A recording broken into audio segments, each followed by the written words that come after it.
For half a century, an organization built to fight kept its members safe. The second 50 years began with unprecedented challenges. Challenges to the way we do business.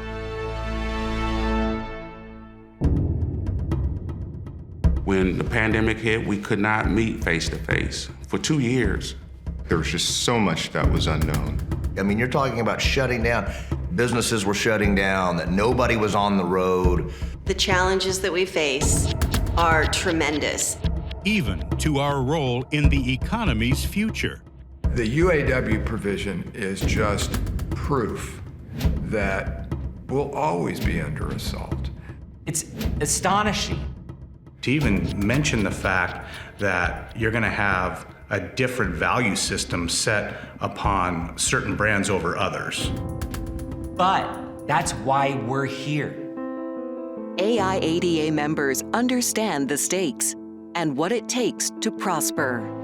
Across the country, dealers really, they didn't panic. They responded by saying, we're essential.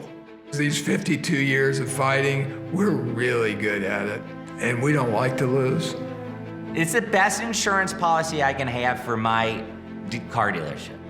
We have been charged with moving the entire industry and the consumers to EVs. And we have to pull together to dodge the political bullets. The pandemic has helped us change and become more efficient as car dealers. If you look back at how we did business in the past, we wouldn't survive. There's more innovation in about 6 months than we saw in 10 years. Now, the next 50 will see us thrive. What the whole COVID period has brought us is we get to be closer to our customers. We're local, we've been there, we're nimble, we can shift, we can change. We had to leverage technology. We had to figure out ways to communicate effectively, safely, and transparently. But now with video and the fact that AIADA is so involved with video, I can make a video at any time saying, hi Congressman, hi Senator, and just give my take. Take the technology and the knowledge that you have, put the time in, and you will be rewarded. We must have that open communication for our customers through the digital process. AIADA has done a great job in being there and going there. Some of the changes that we've witnessed over really the past couple years that I certainly think that will stick as we move forward. In a safe environment, but also in a convenient environment, an efficient environment, an environment where consumers get to choose how they want to interact with us. The results are keeping our members at the forefront of the industry. They play a huge role in our economy, to their customers, and to their communities. We have to be resilient. Our history is all about resilience. We have fought from the very beginning. We're the lifeblood of communities. It takes us all together, not as individuals, but as one. You know, I'm second generation car dealer, and we've never seen a time like this before. The changes we've made, a lot of them will be permanent, and they're better for the consumer, they're better for the American worker. And in the face of challenges, they're renewing our industry's power.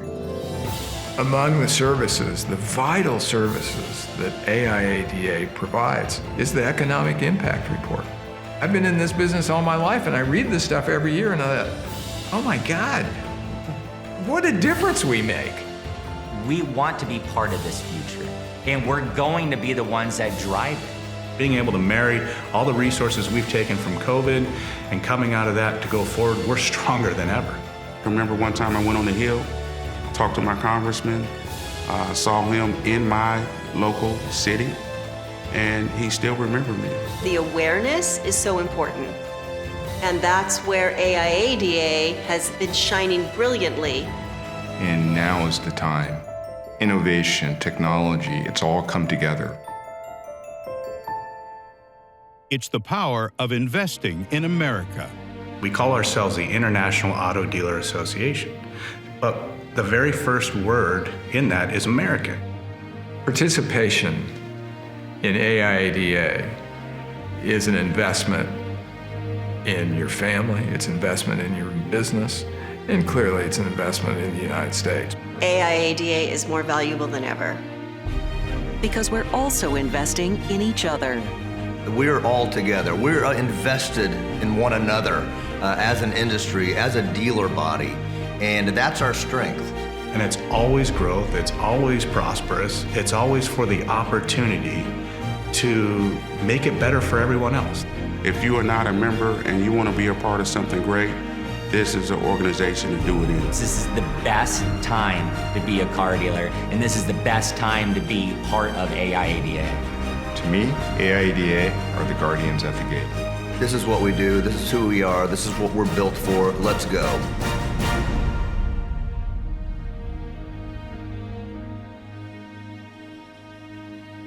Ladies and gentlemen, please welcome your AIADA President and CEO, Cody Lusk. Hello. Oh my gosh, it's so great to be with you here today and see all of you again. Thank you for joining us for our 52nd annual meeting in Luncheon. It was my first speech years ago in the same very room on this stage. I quoted that famous philosopher, Mike Tyson. And Mike Tyson said, everybody has a plan until they get punched in the mouth. Well, I can tell you this, over the past 2 years, our association, but most importantly, this industry has more than proven that we can take a punch, but keep on fighting. Now, I can't tell you how pleased I am to be back on track in person with all of you and fully committed to the mission our founders established 52 years ago, to defend and protect international nameplate dealer interests in Washington, D.C. Now, I want to jump right into the program. I know we've got a lot to do, but before we do, I want to take a moment and recognize some of our special guests. First of all, our friends and hosts, and thank you, NADA, for bringing us all back together again. It's been fantastic. Thank you. I can't thank Mary Hannigan and AFIT PAC enough because we couldn't do what we do without your support, so thank you, Mary. And I know Joe, Brian, and some of the others that aren't here, but thank you, thank you, thank you. Also, Damon Lester and NAMAD are fantastic to work with, and we have a great relationship and accomplish a lot together in Washington, so thank Damon and the NAMAD group. Finally, I also want to acknowledge and thank our many manufacturing friends and affinity partners that are here with us today. We couldn't do what we do without you, so thank you. Now, for international nameplate automakers, the past 2 years have been filled with both daunting setbacks and personal losses, but also a new understanding of just how resilient, agile, and successful you can be. It's proven out, even in the face of tremendous adversity. Now at AIADA, we've harnessed our own flexibility and adaptability to not just survive the past 2 years, but to thrive. When we had to make adjustments to our programs and events, we didn't miss a beat. When Rachel and the team, we had to move meetings out of the Capitol, had to go on the sidewalks, we didn't hesitate. And when we were suddenly faced with the threat of union-only electric vehicle tax credits, we didn't hesitate for 1 second before leading the fight. The pandemic may have changed a lot about our country and our industry, but it couldn't change the essential DNA that AIADA shares with its dealer members. Together, we're fighters, we're risk takers, and as you can see today, we are more invested in our country as small business owners, taxpayers, and employers than ever before. And for that, you deserve a round of applause.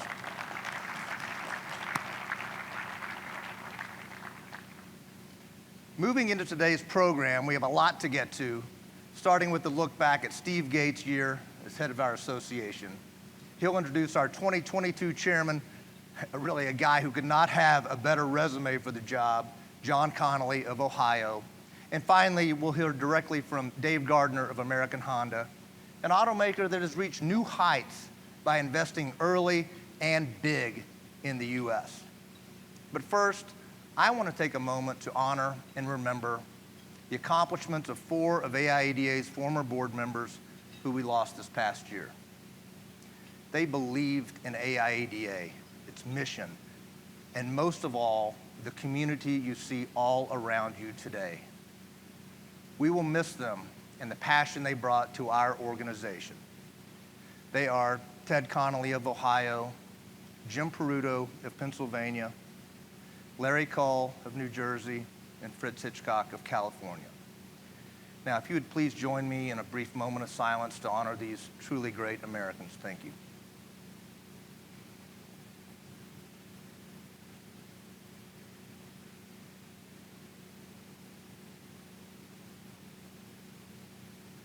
Thank you. Now, when Steve Gates accepted AIADA's chairman's gavel in a virtual meeting last winter, I have to admit wondering how challenging it was going to be for him to connect with our members and lawmakers under pandemic restrictions. Well, I shouldn't have worried. A global pandemic didn't stand a chance against Steve Gates. He spent the year as an enthusiastic, some might even say relentless, advocate of our stores. And the results speak for themselves. Let's watch the video for a recap of Steve's year. In 2021, AIADA was stronger together virtually. The year before, Chairman Jason Corder, who was in Honda, he was just a mile from Kirkland, his store, where it was kind of the epicenter of where this pandemic really got going. The key is making sure that we're ready to deploy all of our resources, which we will. And then came Chairman Steve Gates. I really thought, following Jason, that my year was going to be simple. I was going to invite him to Kentucky. We were going to drink bourbon, smoke cigars, talk about the old times. Boy, was I wrong. Instead, like AIADA, Steve literally found the strength needed to survive. I started my year as chair of AIADA with COVID. In January, I had COVID. I was in the hospital for 11 days, and then recuperated for the next month. When I could finally talk again, I had to communicate via Zoom. Started writing a blog. Just from the very beginning, it was so unbelievably challenging. And Steve met the challenge. We were forced to learn how to communicate in a different way. He communicated, in such a way that just gave us confidence that we were represented by the best. The fact that he writes incredible op-eds, he's passionate about the business. He, utilized his blog to highlight the fact that I don't like the tenor of what's coming out here. Steve backed his words with action. I talked to Mitch McConnell, and we had a great conversation. This was the early days of the administration, and he wasn't afraid that he was going to offend anyone in particular, but he felt he was defending his industry and his workers. He had the fortitude to take this year and all of its challenges and step out in front of it. You need a voice, and that voice is Steve Gates, to be able to say, that's not right. Steve used the tools that he helped create. I wouldn't have had any idea how to get to Mitch McConnell or any representative without AIADA. I couldn't have done it on my own. I see the change or the resilience in not only the car dealers, but AIADA, and it starts from the top. He fought through it, and that just shows what AIADA is to me, is resilient. We're so lucky that we have AIADA. I don't say this stuff because I'm the chairman. I know that they have protected my job. That's pretty powerful for me. That's not dramatic. It's just a fact. And it's also a fact that it's Steve who epitomized the resilience and drove the communication and awareness that made us stronger together. Ladies and gentlemen, Steve Gates. Thank you, Cody, for that kind introduction. To be honest, I would have loved to have taken the stage today and told you all to wrap it up, pack it in, mission accomplished. AIADA had achieved our goal of guaranteeing a level playing field for our stores and our brands in perpetuity. As cool as that would have been, I must instead remind you that our mission isn't over. It'll never be over. And as Cody said, we can probably expect a few more face punches before the year's out. As long as politicians exist, regardless of party, they will see a political advantage in promoting so-called Buy American legislation. They'll discount our stores, our employees, and the massive investment our brands make in the United States. They'll come up with countless ways, including tariffs, regulations, and now discriminatory tax credits, to stack the deck against us. The good news is we're well prepared and well equipped for this fight. After 52 years of hard work, AIADA is not about to take an L on any battle in Washington, D.C. I saw that commitment firsthand during my year as chairman. I was absolutely floored when all of you, despite whatever else was going on in your stores and the world, you took the time to send a record-breaking number of phone calls and emails to your lawmakers on the EV union-only tax credit proposal. We helped stop Build Back Better in its tracks.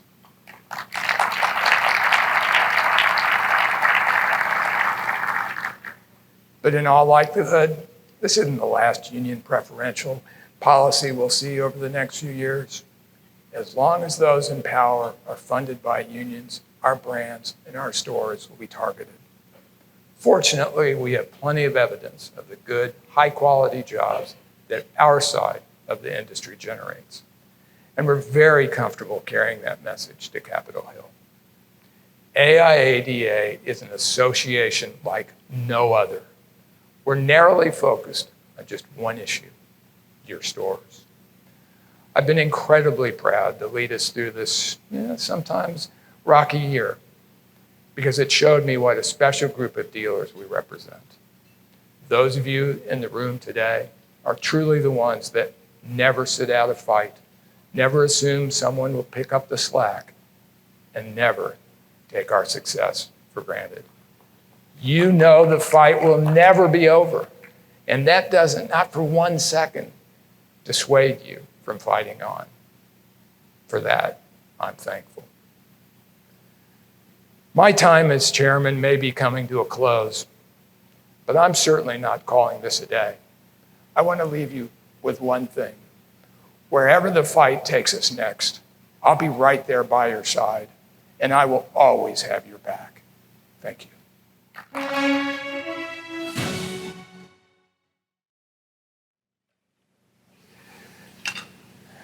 So the message I want to leave you today is simple. The EV union tax credit, it's just not over. With that in mind, AIADA couldn't hope for a more qualified captain at the wheel than John Conley. Before running Acura Columbus, he actually had a previous life as a lawyer and a Capitol Hill staffer. He has the experience, the understanding, and the energy it'll take to make our message heard. Let's learn more about AIADA's 2022 Chairman, John Conley.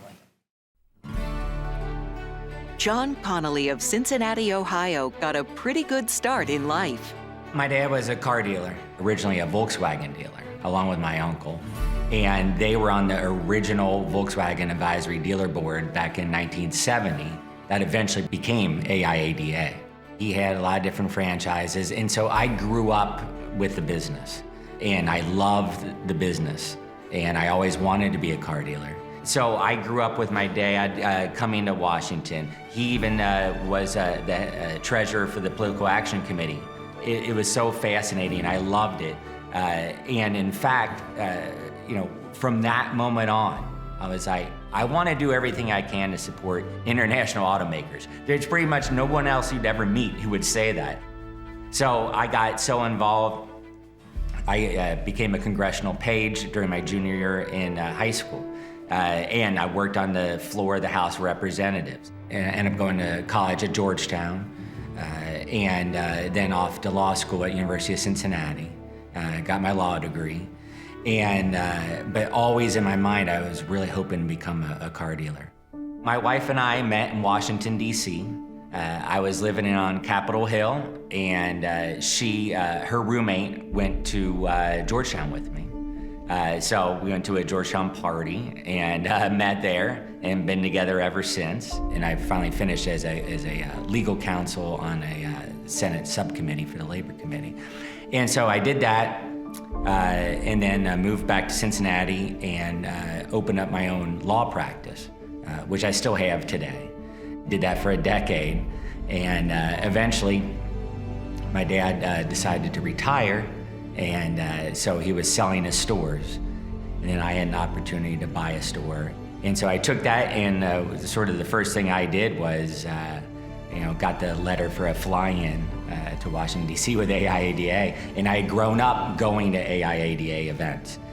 So I was able to join and come and be part of this incredible organization, and I love it. My dad was my biggest hero, okay? And the fact that he was a chairman of AIADA, my Uncle John was chairman of AIADA. I don't think that my dad thought, 45 years after he was chairman of AIADA, that he'd have a son fighting the same issues. Invested in America means to me the fact that the international manufacturers have come here and built incredible facilities and incredible manufacturers. This was, something I'm very passionate about. What I want to do in this next year is to be able to show how these international manufacturers have invested in America. It's incredibly important tale to tell. And here to start telling it in person, your 2022 AIADA Chairman, John Connolly.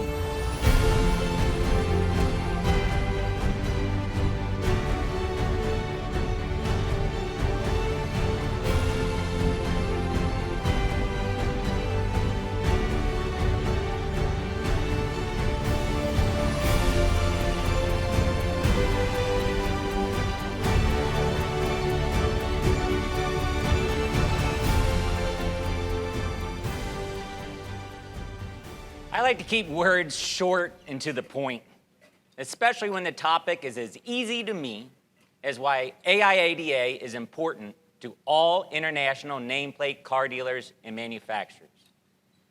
AIADA was created over 50 years ago by a group of Volkswagen dealers, including my dad and uncle.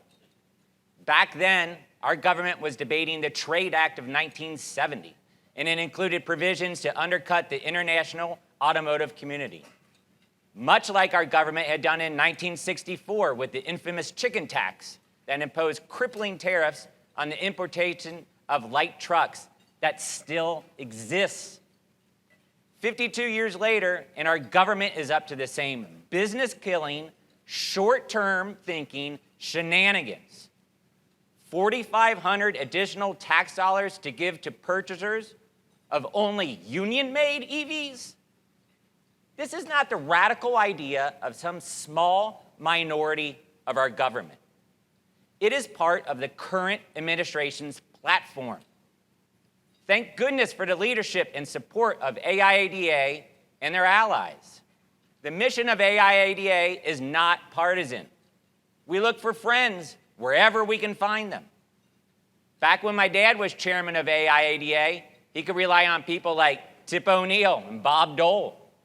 Today we have people like Mitch McConnell and Joe Manchin.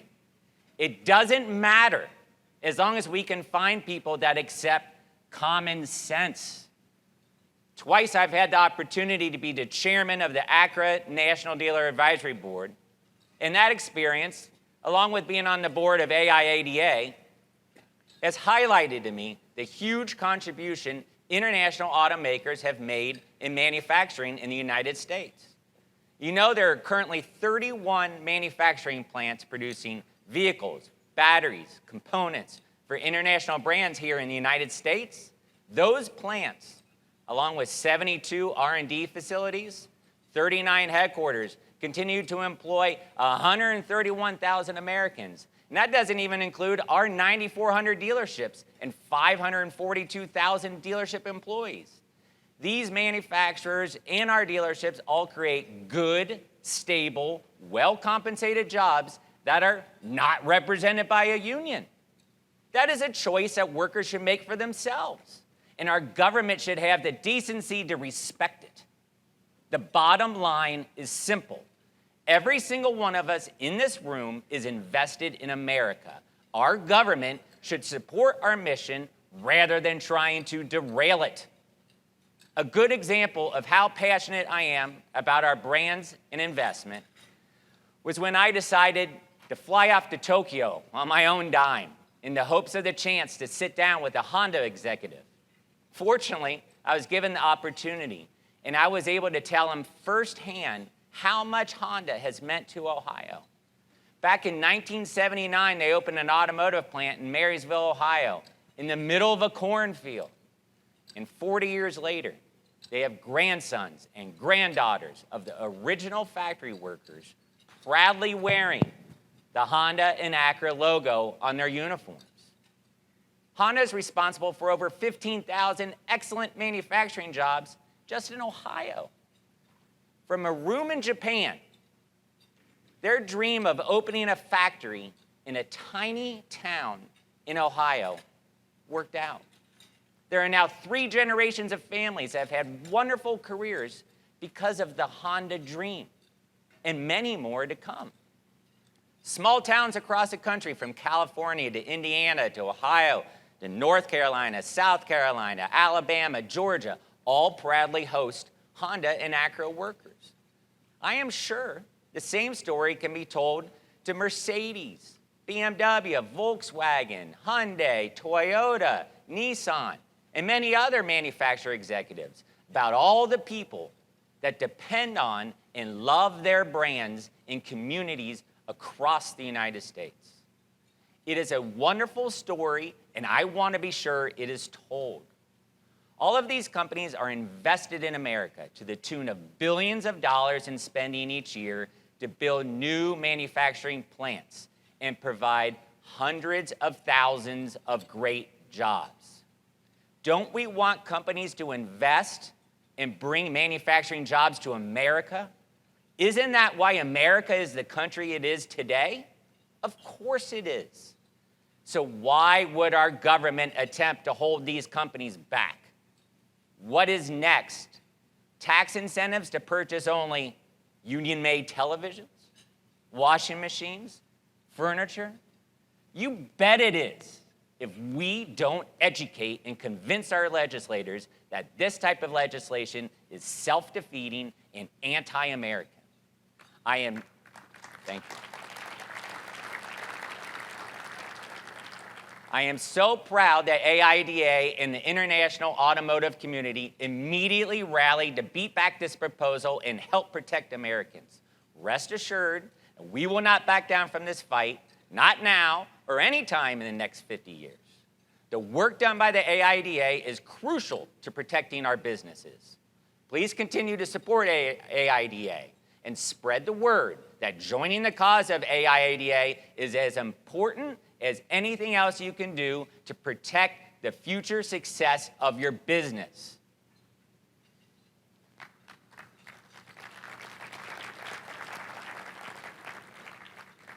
I love being in the car business. The chance to be an entrepreneur, the chance to support my community, and the chance to build great jobs.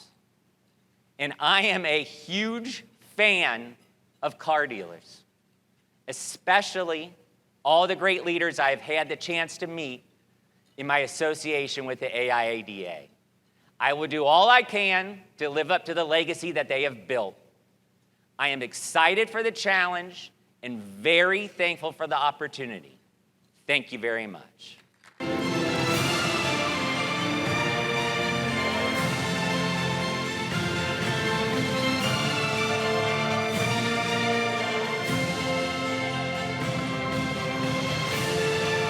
you, John.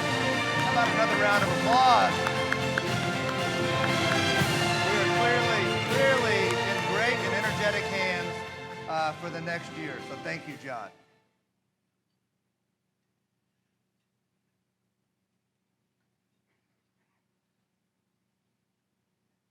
AIADA's annual Lifetime Achievement Award was created because dealers like you are such an important part of the fabric of your communities.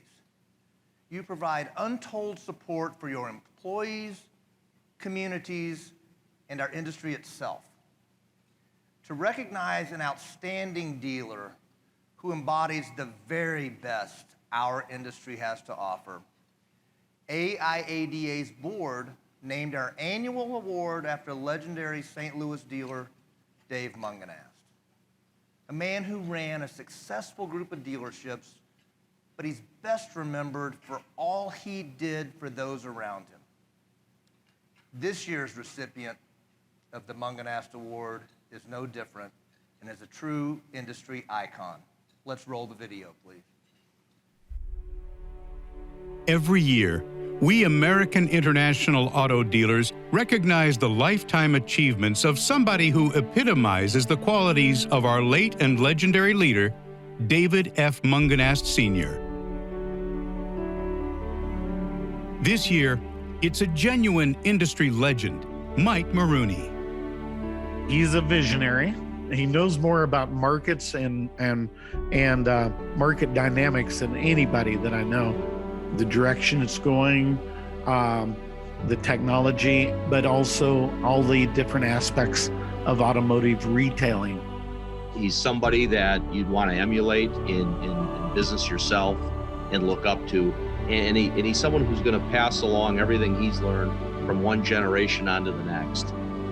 In a career spanning part of 6 decades, Mike went from a group of 9 franchises to the leadership of AutoNation and back to auto retailing, the knowledge transfer stage of his life, passing on what he knows and what he's built to the next generation. Mike exemplifies all the characteristics of the Dave Mungenast Award. He cares about his people, he cares about the community. He's always looking for ways to make a difference. Chairman of the Cleveland Clinic Florida's board, named by Automotive News as one of our industry's 50 visionary dealers of all time. Which just highlights that this is in his blood. You don't really see anybody that's gone sort of that full cycle of the auto sector and has thrived and succeeded at every single level. Ladies and gentlemen, your David F. Mungenast Sr. Lifetime Achievement Award winner, Mike Maroney.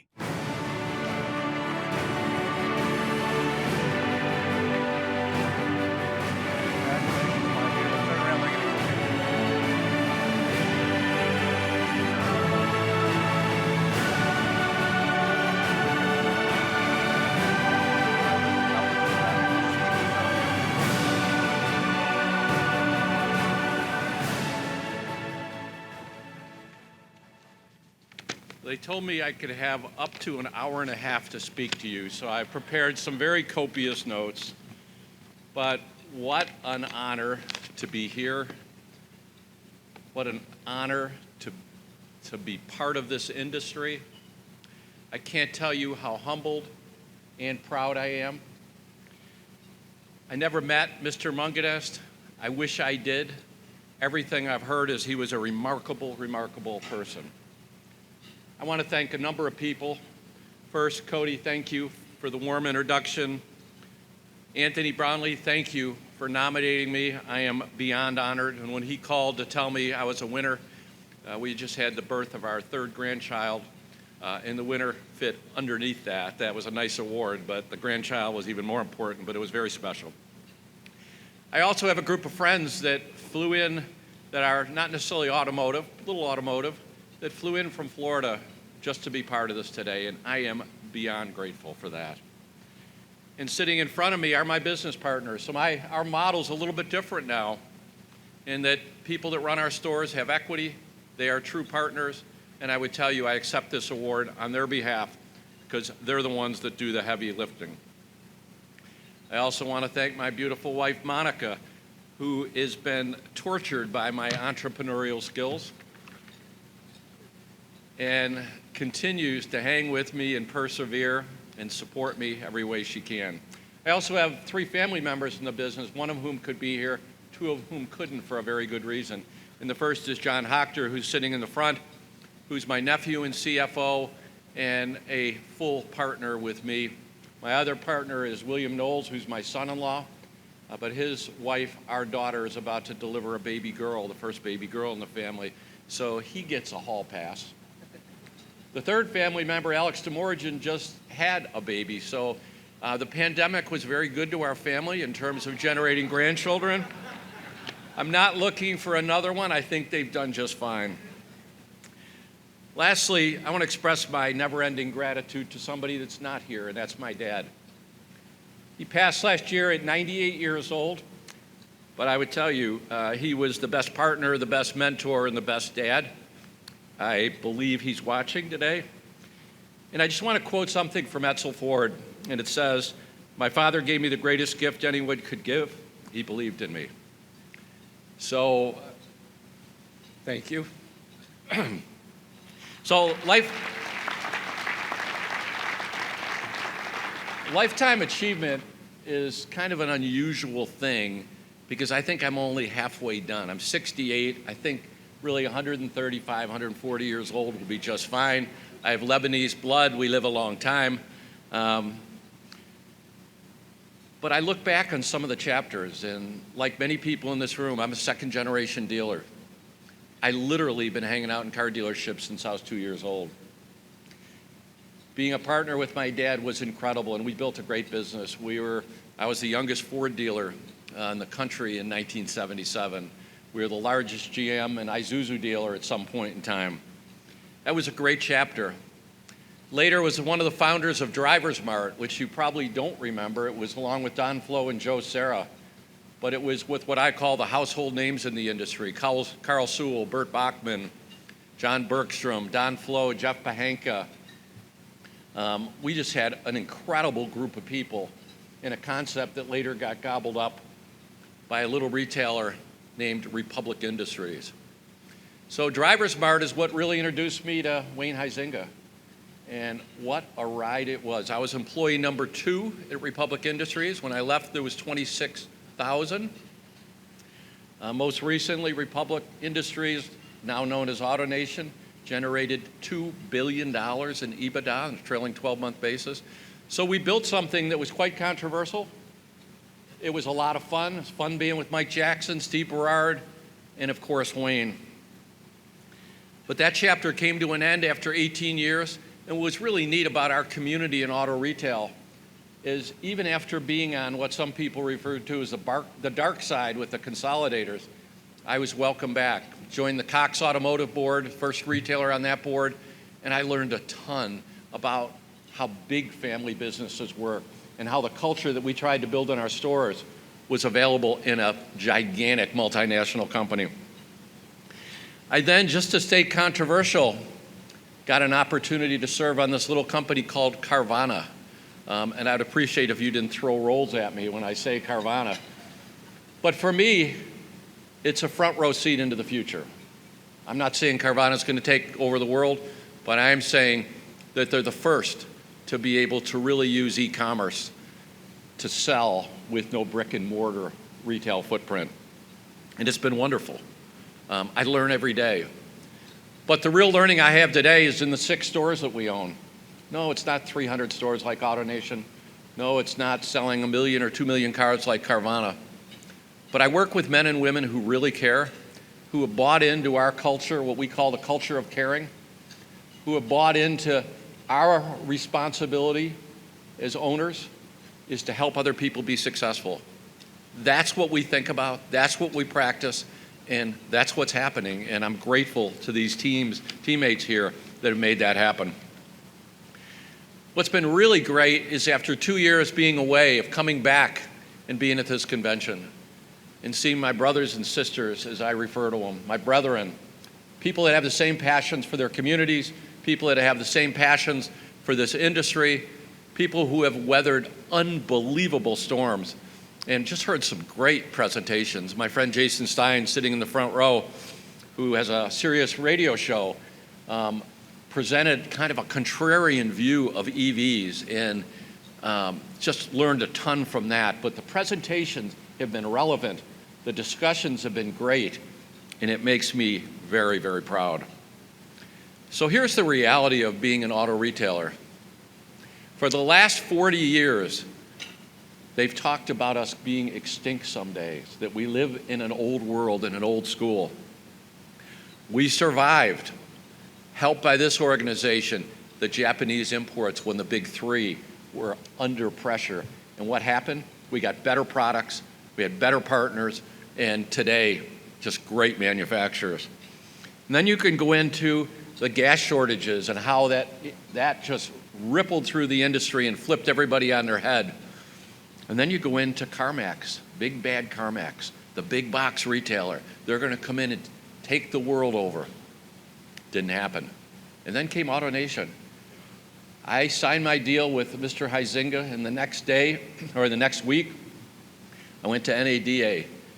I have never felt so ostracized in my life. Everybody was afraid that Wayne was going to take over the world. And what's happened? There's still 2 or 3% of the industry. Great company, but certainly didn't take over the world. Now today, we've been through the bankruptcy of Ford and Chrysler. We're now facing Tesla direct seller, Rivian direct seller, Carvana direct seller. And here's my prediction. This will still be a great industry. This will still be enormously profitable. And it'll be an industry that'll allow us to give back to our communities. I have absolutely no fear of the future. All I have is optimism. If we adapt, if we do the right thing for our guests, which is what we call our customers, I think the dealer model will be fantastic. Last year was the most profitable time in the history of auto retail. I think there's a chance that this year is going to be better. Why? Because dealers compete, because dealers invest, because dealers adapt, and most importantly, because dealers really care. And I think that's what distinguishes us from others. This is not big box, no name, no face. We put our heart on the line, we put our money on the line, and I like our odds. I am very proud to be an auto dealer. I'm deeply honored to be with you. And my goal is that I live a long time and am able to give back even more to the industry and even more to the communities that we serve than we have to date. So thank you so much for having me. I really appreciate the honor.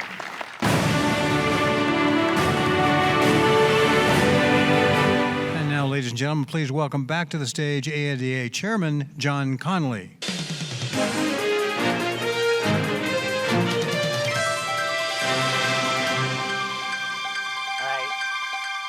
That was a wonderful speech. Thank you so much for that. I learned so much. That was wonderful. It's now time to introduce this afternoon's keynote speaker.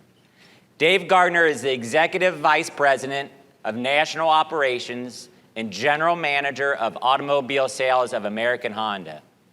Dave has been with Honda since 1989 and truly knows both the brand and our industry inside and out. He has the experience and the vision to take Honda far into the future. And I'm looking forward to hearing from him today. Ladies and gentlemen, please welcome Dave Gardner.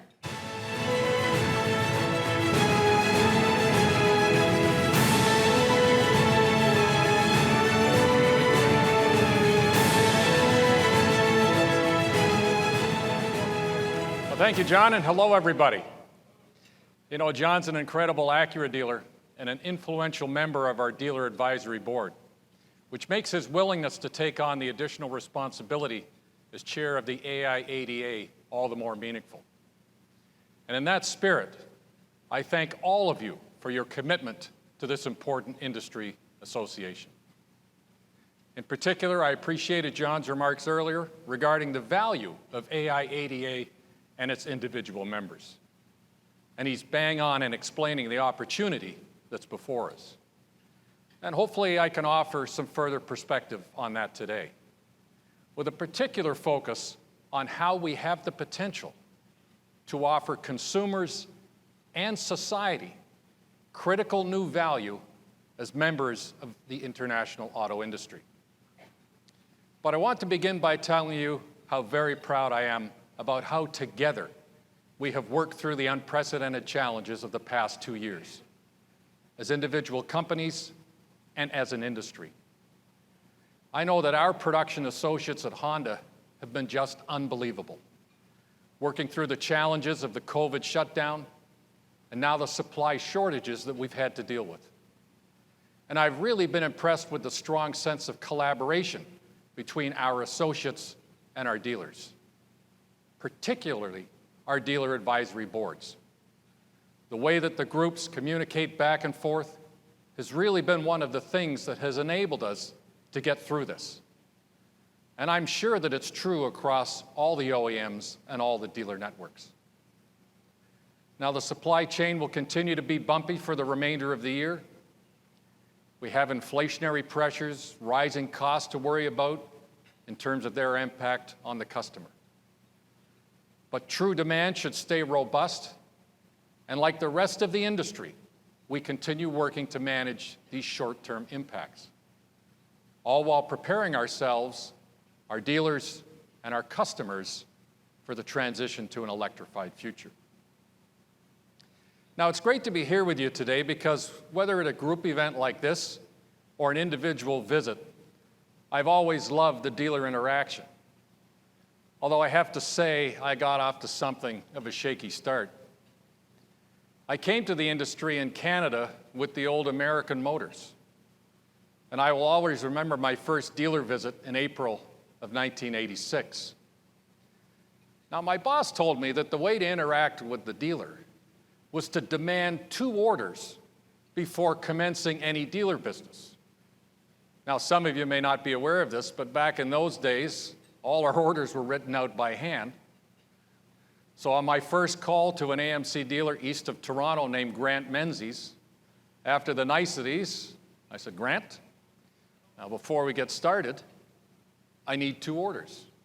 And I took out my notepad and I waited.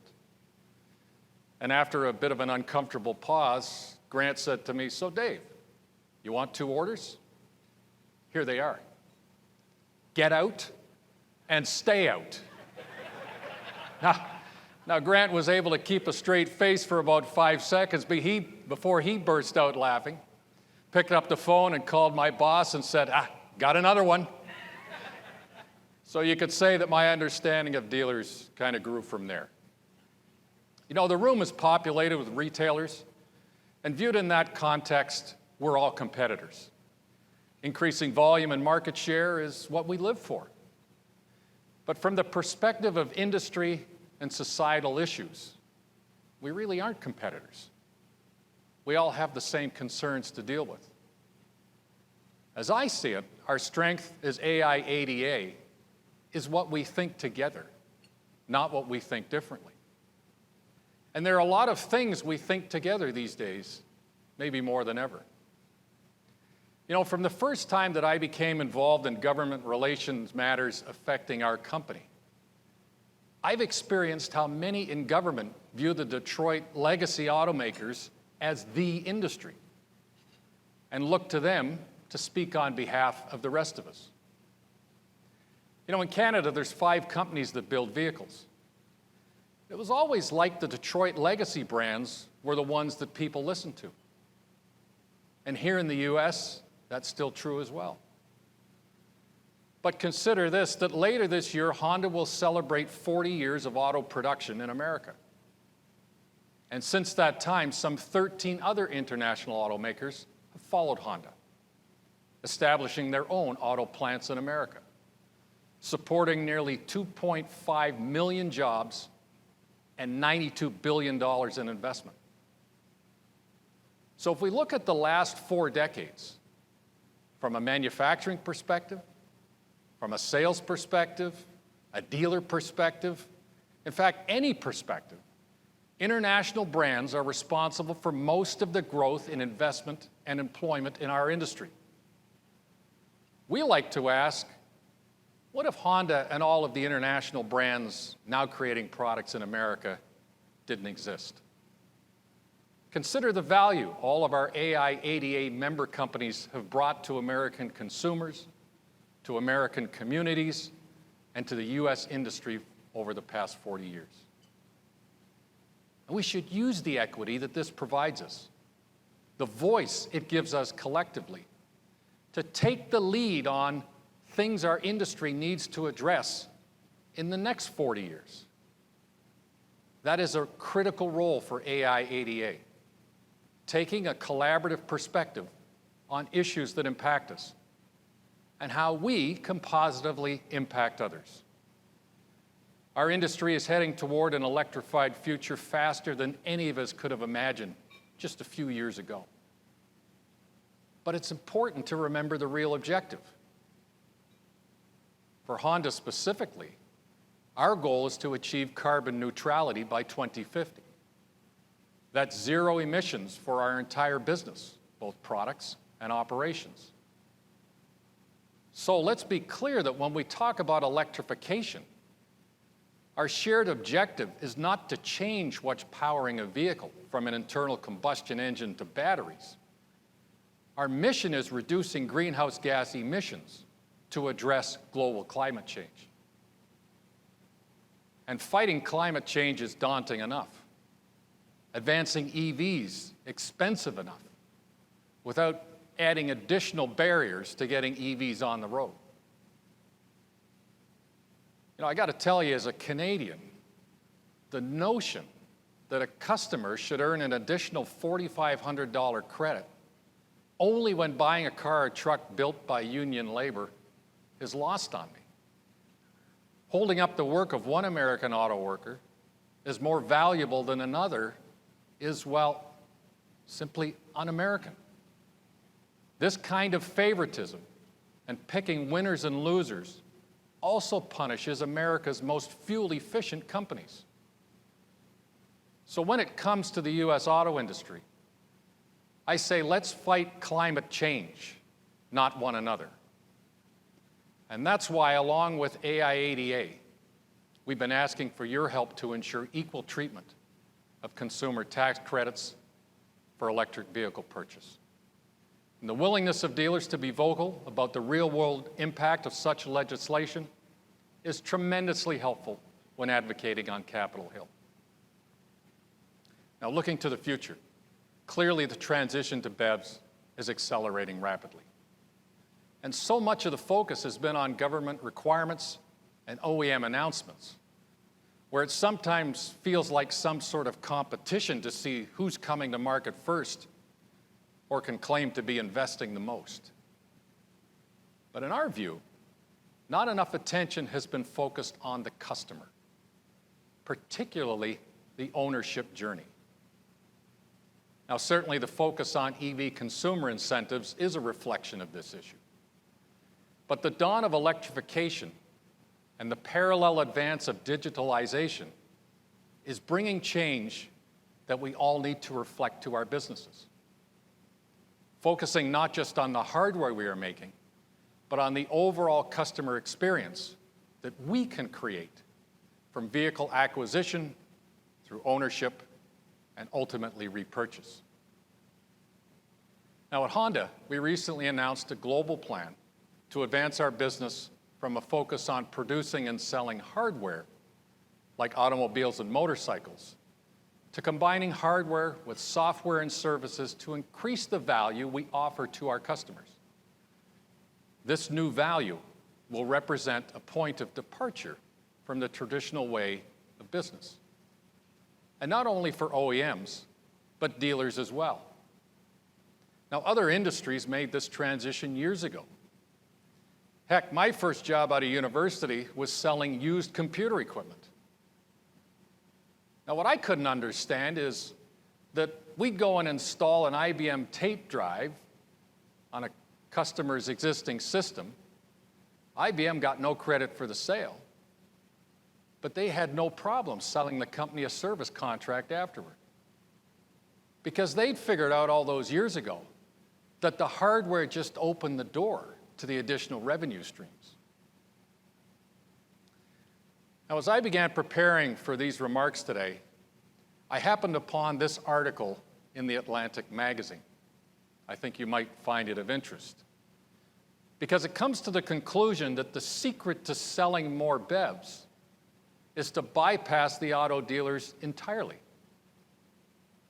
Now, I could read you parts of the story, but you can see the headline, which says the simplest way to sell more electric cars in America. And look at the subheadline, which summarizes a much more lengthy story. Decades-old franchise laws that protect car dealers are keeping the U.S. stuck in the gas-powered past. Now, I did a little digging into the magazine. They have a paid circulation of over 800,000. They position themselves as appealing to affluent and accomplished readers who represent a vital audience of the country's most influential thought leaders, not to mention target buyers of EVs. So I don't think we can dismiss out of hand their reach and influence or the mindset.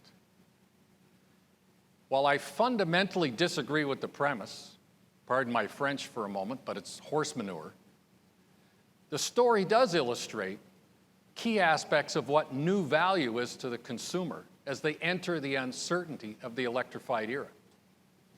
This includes the value in offering information about charging infrastructure, about advising consumers on whether an EV is actually right for them or not. Now, importantly, these are not hardware questions, which is what we're used to answering. So if we're to change this narrative about the future role of dealers and OEMs, just as we've been leaders in the traditional auto industry, we need to become leaders in providing new value to our customers. We touch millions of customers each year in sales and service. We are positioned to lead. So, what could some of these new values be? Well, I think we can find answers in the issues that are important to consumers and society. And we need to look at these from the perspectives of key audiences. So if we think about climate change, for our customers, as that magazine article revealed, we can provide information from a trusted source. So we need to become environmental and electrification consultants. Well, what do I mean by that? Well, here's a snapshot of Honda Canada's website. And you'll see something different than what you usually see illustrating the value of each product, because it lists the CO2 emissions for each vehicle in the lineup. Now, do I believe this helps sell more cars? Of course not. But consider that here in the US, EPA rankings, AIADA members hold the top 10 positions. This equity gives us an opportunity to add an element to the conversation that places us front and center in the environmental narrative. And through our communication either inside the dealership or before our customers get there, we can add value to address our customers' concerns related to the decisions before them. For legislators and regulators, we have to keep reminding them that selling BEVs is not the only way to reduce CO2 emissions. If the goal truly is to achieve a dramatic reduction, you can help us reinforce this at your local government levels. For example, fleet turnover is critical to fuel efficiency, because each all-new generation of a car emits less CO2 than the previous generation. So why aren't we considering a strategic approach to getting older vehicles off the road to fight climate change? After all, most people aren't driving 20-year-old vehicles because they're behind the wheel of their dream car. But I'm not talking about putting everyone into new cars like the Cash for Clunkers type of program 15 years ago. Someone in a 2001 vehicle may not be able to afford a 2022 model. But what about a used for used program that will reduce CO2 emissions by moving people up through the pipeline in a stair-step fashion? Say moving up from a 2001 model to a 2006. And by the way, it'd be nice if they were all Hondas. But doing that will obsolescence the oldest vehicles and achieve a steady reduction in CO2 emissions.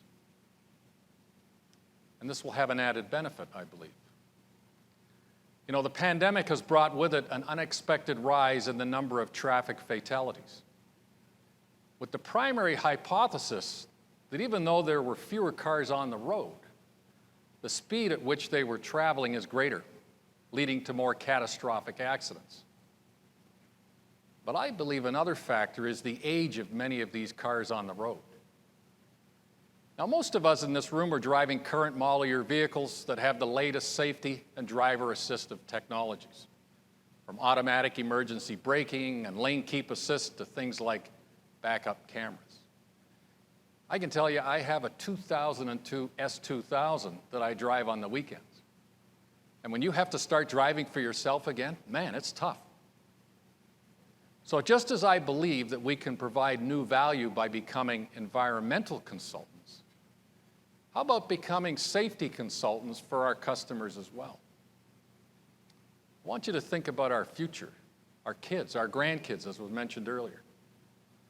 Consider that the first car for most teens and first-time drivers is an older model that doesn't have these latest safety features.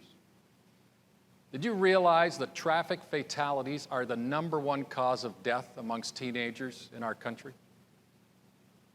And that drivers under 25 represent 27% of all traffic fatalities?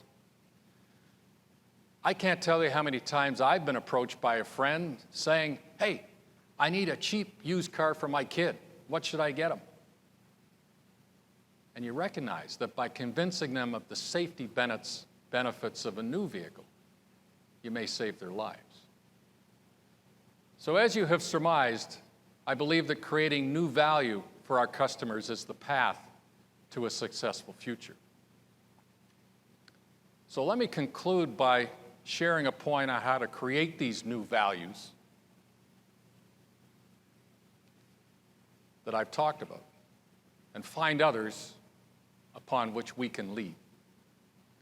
Quite simply, it's by gaining new perspectives powered by a diversity of opinion and ideas. This includes recognition of the changes in society and the need to reflect these changes to how we staff our companies and make decisions as leaders. You know, Honda has set a challenging corporate goal much higher than just being accepted or tolerated. Based on the products we create, the way we conduct our business, and engage with the communities where we live and work, our goal is to be considered a company that society wants to exist. In America, society is not representative of a singular group of people, but reflects an array of cultures, races, ethnic groups, belief systems, sexual orientation, and social interests. This diversity is reflected in our customers, in our communities, and in our own associates. You know, when I started in this business, you'd often find yourself sitting in a meeting room, and someone would say, "Here's the issue," and someone else would say, "Well, here's how we did it before." And that solution would dominate the discussion. Now, I'm not going to ask for a show of hands because I think I already know the answer. But how many of you had experience in your organizations with the handling of a global pandemic? And as we think about the future, there are going to be more and more situations where no one will be able to say, "I remember when we faced that the last time." Different skill sets and mindsets will be increasingly important to your business in the future, requiring the willingness to pull in a wide variety of viewpoints. This will enable you to take advantage of the richness of different ideas, different backgrounds, and different perspectives to create new value and lead the way to a new era for the industry. But maintaining a leadership style that says my idea, my opinion, and my viewpoint always have to win the day, it's hard to think about how we could move forward like that. So let me just close by saying we are in a unique moment in time. There are many areas where we'll continue to be fierce competitors, but collaborating as an industry can change the narrative about who we are as automakers, as AIADA, and as an industry by identifying, taking action, and leading in key areas like climate change, traffic safety, and diversity. We can continue to find new value to offer our customers and society for the next 40 to 50 years. And in so doing, we will increase the value all of our AIADA member companies and dealers create for consumers and communities across America, and maintain our strong collective voice to lead the industry into the future. So thank you very much for your time this afternoon. Thank you.